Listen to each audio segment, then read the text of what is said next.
नमस्कार मैत्रिणींनो, रंजना किचनमध्ये तुमचं अगदी मनापासून स्वागत आहे। आज आपल्याला करायची वालपापडी। वालपापडी आहे गावरान। गावरान म्हणजे हिरवी आणि जांभळी, यापासून आपल्याला रेसिपी बनवायची आहे।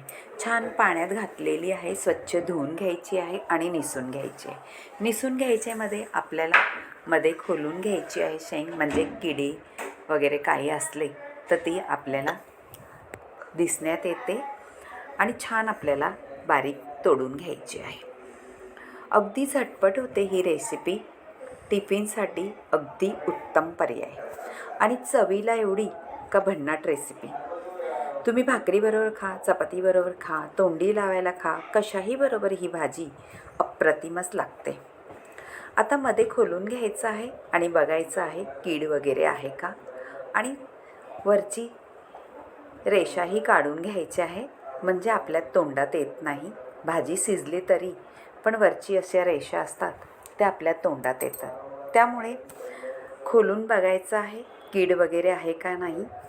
आणि आपल्याला छान शेंगा ह्या वालपापडीच्या बारीक तोडून घ्यायच्या आहेत। हे पहा, शिरा अशा निघतात त्याच्या, आणि ह्या काढूनच घ्यायच्या, नाही तर आपल्या तोंडामध्ये भाजी शिजली तरी सुद्धा येतात।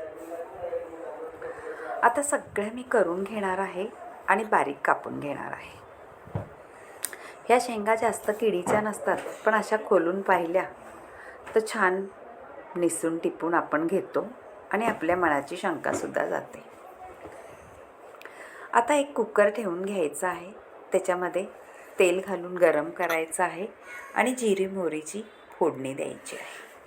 कुकरमध्ये करायचे आहे कारण एक शिट्टीमध्ये ही भाजी तयार होते आणि सकाळच्या घाईमध्ये झटपट तयार होणारी वालपापडीची भाजी एका शिट्टीमध्ये।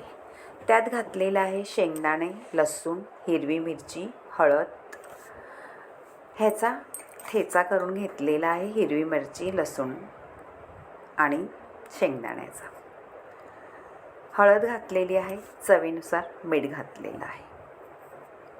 तेलामध्ये परतून घ्यायचं आहे आणि थोडंसं आपण वाटलेलं मिक्सरच्या भांड्यात ते सुद्धा धुवून पाणी घालायचं आहे, म्हणजे आपली ही वालपापडी एक शिट्टीमध्ये तयार होते। तुम्ही कधी केले का 5 मिनिटात होणारी रेसिपी? 5 मिनिटाच्या आत नक्की करून पहा।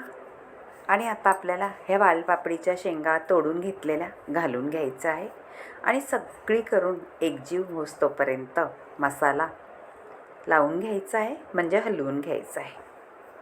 नक्की करून पहा आणि रंजना किचनला लाईक करा, शेअर करा, कमेंट करायला विसरू नका आणि सबस्क्राईब करा। इतकी छान होते का तुम्ही ही भाजी झटकापट रात्री शेंगा निवडून ठेवल्या तर सकाळी एक शिट्टीमध्ये होणारी भाजी टिफिनसाठी अगदी उत्तम आणि कधीही करून खाऊ शकता झटपट। आता एक शिट्टी करून घ्यायची आहे आणि आपली भाजी तयार होणार आहे। परत एकदा सांगते, तुम्हाला आवडली तर कमेंट करा, लाईक करा, शेअर करा आणि बेल बटन दाबलं नसेल तर नक्की दाबा। तुम्ही व्हिडिओ कुठून पाहता? तुम्हाला माझ्या रेसिपी आवडतात का? झटपट होणाऱ्या आणि कमी साहित्यात। बाय मैत्रिणींनो, भेटूया अशाच नवनवीन रेसिपीमध्ये। तोपर्यंत आपली आता भाजी झालेली आहे, एक शिट्टी होऊन आणि वाढूनही घेतलेली आहे। पहा किती सुंदर कलरसुद्धा आलेला आहे। ही भाजी अशी भाकरीबरोबर, चपातीबरोबर अप्रतिम लागतेच, ती तोंडी लावायला सुद्धा छान लागते। गावरान शेंगा असल्यामुळे चव अप्रतिमच आहे। बाय मैत्रिणींनो, भेटूया अशाच नवनवीन रेसिपी।